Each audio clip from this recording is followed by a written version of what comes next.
Okay, so I'm just gonna show you real quick how I store my tires for the winter. I think it's a super important part to make sure that they last a long time. And it's super simple, super quick.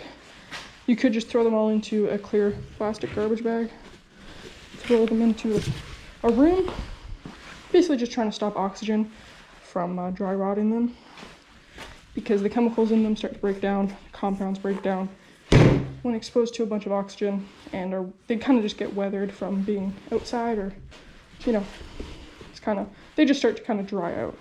So this will preserve them. So what you're gonna want to do, you're just gonna need your tires, right? You're gonna need some type of plastic wrap. So I've just got this. I've used saran wrap, but this is pretty much the same thing. It's pretty easy. So you can do this on the floor, but luckily I have a table here. So just stretch this out here.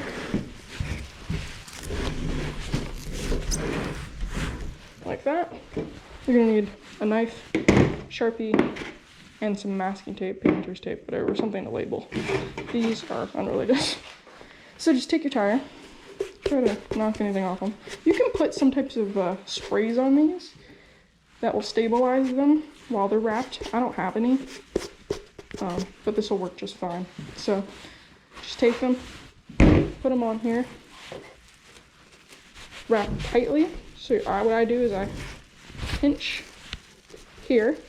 You can see it stretches, right? I want to stretch it, hold that pressure down, pull on this to maintain tension until it doubles around itself and it kind of holds itself down.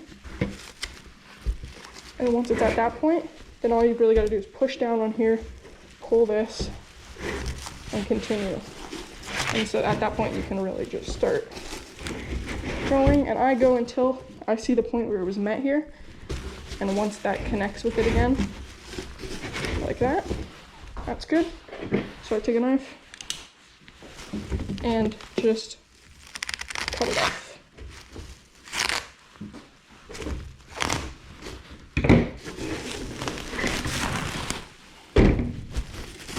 Oops, don't want that roll away on there. And then again, pull it super tight. There. And then the overhang, I just tuck in and squeeze.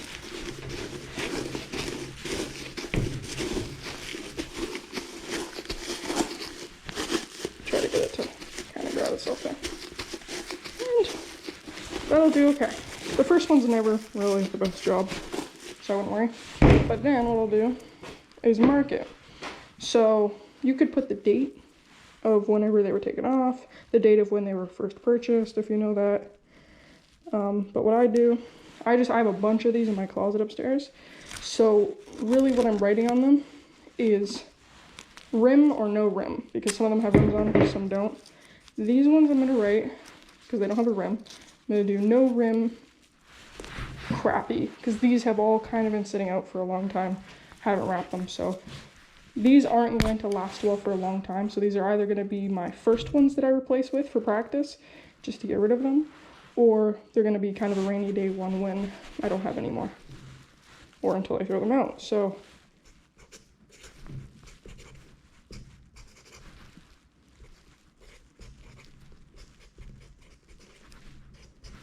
there we go. And then you're good to go. And it's just, I like to label them because, again, once you have a bunch of tires, you're probably not going to remember what's good and what's not. These look like my bad tires, to be real with you. These don't look great. Where are these from? I actually have no idea what type of condition these are in. You can almost feel when they're not good. So those are also crappy. Oh! This is where I messed up. Oh, I just got it on here. I missed the biggest thing. Front or rear? Because again, sometimes it's hard to tell. Just so you don't have to unwrap them to know what they are completely, right? So make sure you put front or rear and whatever other information. This is just what I use. You can use whatever information you have, like if they're gonna be practice, if they're gonna be race. Again, slicks or wet.